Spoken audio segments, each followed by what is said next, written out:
కొంత సమయం దొరుకుతుంది. మా మంత్రులందరూ కూడా సచివాలయంలో అందుబాటులో ఉంటారు. మేము రాబోయే రోజుల్లో ఖచ్చితంగా వారంలో 3 రోజులన్న సచివాలయంలో మా మంత్రులందరూ కూడా విజ్ఞాపన పత్రాలు లేకపోతే రిప్రజెంటేషన్స్ తీసుకోవడానికి సంబంధిత శాఖల మంత్రులందరికీ కూడా మేము నిర్ణయం తీసుకొని సచివాలయంలో అందుబాటులో ఉంటాం.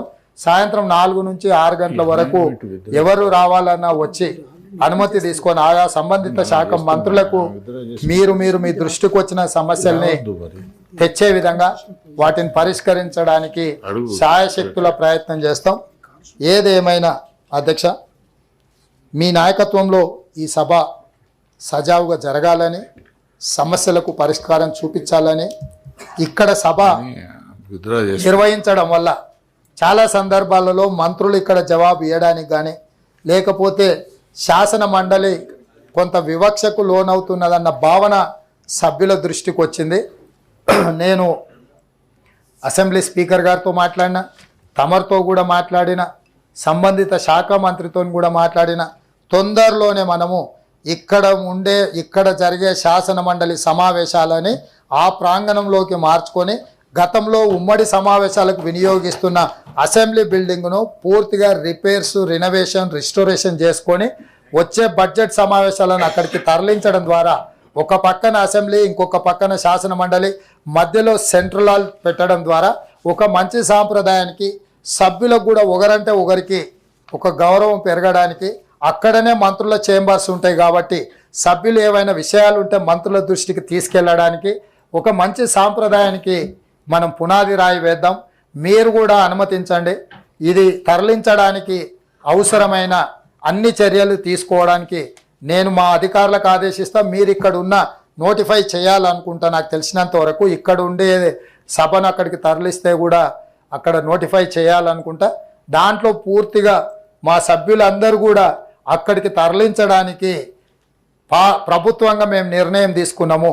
మీరందరూ కూడా మీ ఆమోదం తెలిపితే వచ్చే బడ్జెట్ సమావేశాల లోపే అక్కడికి తరలించుకుందామని చెప్పి నేను మీకు విజ్ఞప్తి చేస్తున్నా. మీరు అందరూ ఒప్పుకుంటే ఈ కార్యక్రమాన్ని ముందుకు తీసుకెళ్దాం.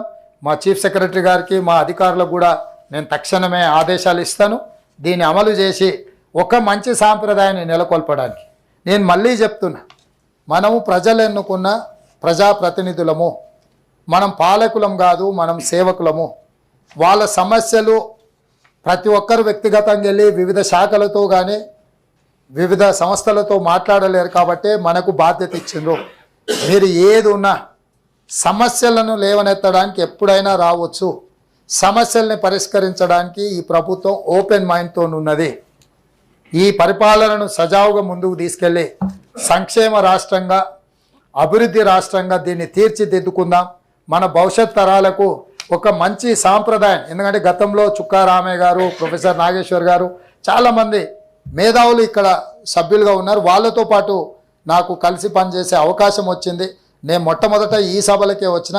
నాకు ఈ సభ మీద ప్రత్యేకమైన అభిమానం ఉన్నది. ఎందుకంటే నాలాంటి యంగ్స్టర్కి 15-16 సంవత్సరాల క్రితమే అవకాశం వచ్చి ఇందులోకి వచ్చి కొంత నేర్చుకోవడానికి అవకాశం వచ్చింది.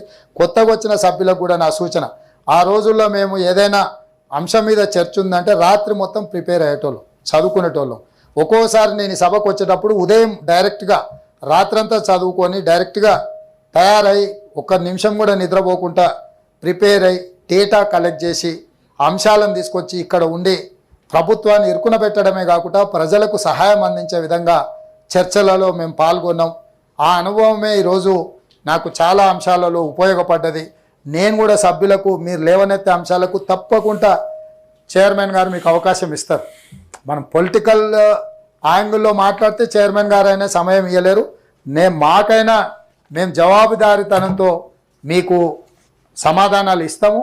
ఆ విధంగా ఒకరికొకరు సహకరించుకొని ఒక మంచి సాంప్రదాయాన్ని ఈ శాసన మండలి ద్వారా, ఎందుకంటే ఇది పెద్దల సభ, మనకు వయసు తక్కువ ఉన్నా లేకపోతే అనుకోకుండా మనకు అవకాశాలు వచ్చినా దీన్ని సద్వినియోగం చేసుకోవడం ద్వారా రాజకీయ పరిణతిని ప్రదర్శించాల్సిన బాధ్యత మన అందరి మీద ఉన్నది. మా ప్రభుత్వం ఆ దిశగా సహకారం అందిస్తుంది, ముందుకు వెళ్తుందని తెలియజేస్తూ సెలవు తీసుకుంటాను. గౌరవ ముఖ్యమంత్రి గారు శాసన పరిషత్తు పాత అసెంబ్లీ భవనాల్లోకి మార్చాలనేటువంటి నిర్ణయం గతంలోనే కూడా ఒకసారి మనం తీర్మానం కూడా చేసినాము. కాబట్టి మనందరి యొక్క ఆమోదంతోనే వచ్చే బడ్జెట్ సమావేశాల లోపల అక్కడ మార్చడానికి అటు శాసన సభాపతి నన్ను ఎల్ఏ మినిస్టర్ శ్రీధర్ బాబు గారిని R&B మినిస్టర్ గారిని కూడా కూర్చొని దానికి కావాల్సినటువంటి రిపేర్లు అవన్నిటికీ కావాల్సిన డబ్బులు వెంటనే విడుదల చేయడానికి కూడా వారు ఆదేశించినారు. వారికి ప్రత్యేకంగా ఈ సభ తరఫున ధన్యవాదాలు తెలియజేస్తున్నాను. There are 3 amendments moved by the Shrimati Kalvakuntla Kavitha garu to the motion of thanks and governor address they are before the house. వారికి నేను రిక్వెస్ట్ చేస్తే వారు విత్డ్రా చేసుకుంటా అని చెప్పారు.